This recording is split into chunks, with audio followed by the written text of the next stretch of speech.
सभी दर्शकों का बहुत बहुत स्वागत हमारे चैनल पर। आज की वीडियो में आने वाली महाशिवरात्रि के विषय में चर्चा होगी और प्रारंभ से अंत तक आप वीडियो देखें। बहुत सारी महत्वपूर्ण बातें हैं जो शिवरात्रि से संबंधित हैं। वैसे तो प्रत्येक व्यक्ति शिवरात्रि के संबंध में जानकारी रखता है, क्योंकि शिवरात्रि का व्रत ऐसा व्रत है,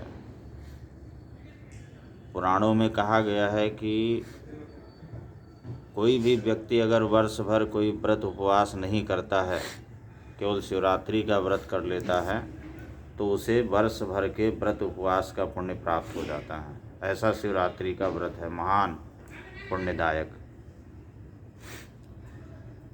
वैसे तो वर्ष भर के 12 महीने में 12 शिवरात्रियाँ पड़ती हैं, परंतु इसमें जो 2 शिवरात्रि है, एक माघ मास के फाल्गुन मास के कृष्ण पक्ष की चतुर्दशी तिथि को पड़ती है, उसको महाशिवरात्रि कहा गया है, और एक श्रावण मास में पड़ती है, उसको शिवरात्रि कहा गया है। तो इन 2 शिवरात्रियों का विशेष महत्व है।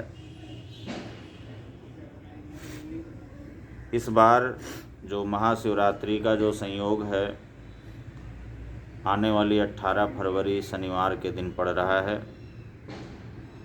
और इस बार की शिवरात्रि बहुत ही खास रहने वाली है। तो ज़्यादा से ज़्यादा आप सभी इस व्रत को करें और उससे जो भी लाभ होने वाला है वो लाभ अर्जित करें।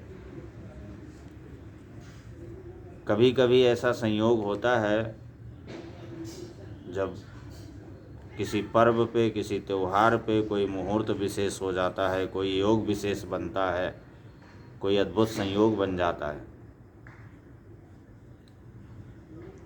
इस बार की शिवरात्रि शनिवार के दिन पड़ रही है, तो शनिवार के दिन पड़ने से इसी दिन शनि प्रदोष व्रत का भी संयोग बन रहा है, क्योंकि जो शिवरात्रि यानी चतुर्दशी तिथि जो प्रारंभ हो रही है, वो रात्रि लगभग 8:05 से प्रारंभ हो रही है। इससे पहले दिन में त्रयोदशी तिथि रहेगी। तो त्रयोदशी तिथि होने के कारण शनि प्रदोष का संयोग बन रहा है, यानी शनि में प्रदोष व्रत किया जाएगा। और इस शनि प्रदोष व्रत के संयोग का लाभ क्या होता है, आप ध्यान से सुने कि ये शनि प्रदोष व्रत जो है, जिनको संतान की कामना है उनके लिए विशेष लाभकारी होगा। अगर किसी को संतान की कामना है, किसी व्यक्ति के संतान नहीं है, तो शनि प्रदोष का व्रत करने से, इस शिवरात्रि व्रत करने से उसकी संतान की कामना पूर्ति होगी। पहली खासियत शिवरात्रि की इस बार ये है। और दूसरी जो विशेषता है, साथ में दूसरी विशेषता में भी भगवान शनि की विशेष कृपा रहने वाली है, क्योंकि लगभग 30 वर्षों बाद जब ऐसा संयोग बन रहा है कि इस बार शनि भगवान जो है अपनी राशि कुंभ में अपने पिता यानी सूर्य के साथ संचार करेंगे। यह अद्भुत संयोग 30 वर्षों बाद बना है, जब सूर्य और शनि यानी पिता और पुत्र एक साथ अपनी राशि में, शनि की राशि में गोचर करें। दूसरा ये संयोग है। तो यह संयोग भी संतान की कामना के लिए बहुत उपयोगी है। दूसरा, जो शनि पीड़ा से ग्रसित है, जिसकी 7.5 चल रही है कुंडली में, या ढैया चल रही है, या शनि की महादशा चल रही है, किसी भी प्रकार से शनि से अगर कोई पीड़ित व्यक्ति है, तो उसके लिए शिवरात्रि बहुत ही खास रहेगी।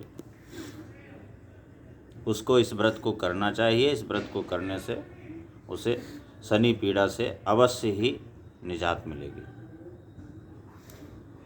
तीसरी जो विशेषता है वो ये है कि रात्रि में लगभग 8:05 से जब चतुर्दशी तिथि का प्रारंभ हो जाएगा तो उस समय सिद्ध योग का निर्माण हो जाएगा, क्योंकि शनिवार के दिन अगर चतुर्दशी तिथि का संयोग, रिक्ता तिथि का संयोग होता है तो सिद्ध योग निर्मित हो जाता है। तो कुल मिलाकर के ये 3 विशेषताएं शिवरात्रि की हैं, और इसका जो मिलने वाला इसका जो फल है वो बहुत ही अच्छा है। संतान की कामना के साथ साथ में शनि पीड़ा से ग्रसित व्यक्ति के लिए भी बहुत उत्तम रहेगा। तो यथासंभव इस व्रत को ज़रूर करें।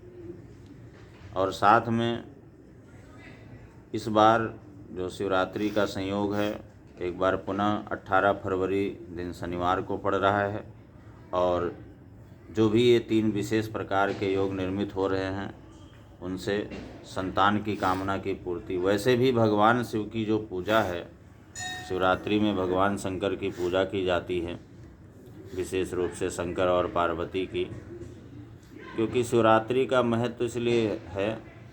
वैसे तो कई पुराणों में स्कंद पुराण, पद्म पुराण, अग्नि पुराण में शिवरात्रि का वर्णन आया है, लेकिन ईशान संहिता के अनुसार आज ही के दिन भगवान शिव के लिंग स्वरूप का प्राकट्य हुआ था शिवरात्रि के दिन। तो इसलिए इस दिन रात्रि में जागरण करके भगवान शिव की 4 पहर की पूजा करके व्यक्ति को उत्तम फल प्राप्त होता है। और वैसे मैंने प्रारंभ में ही बताया था कि जो भी व्यक्ति अगर वर्ष भर भी कोई व्रत उपवास नहीं कर पाता है, शिवरात्रि का व्रत कर लेता है, तो उसे पूरे वर्ष के व्रत उपवास का फल प्राप्त हो जाता है। शिवरात्रि का व्रत ऐसा अपने आप में महान है। और इसके अलावा अब हम अगली वीडियो में बताएंगे कि 4 पहर की पूजा का समय क्या है और कौन कौन सी राशि के लिए लाभदायक है, और किन किन चीज़ों से भगवान शिव का अभिषेक करने से किस किस फल की प्राप्ति होती है। तो आपसे निवेदन है कि अगर चैनल को सब्सक्राइब नहीं किया है तो कर लें, ताकि जो भी अग्रिम जानकारी हो वो आप तक पहुंच सके और आप उसका लाभ ले सकें। बहुत बहुत धन्यवाद।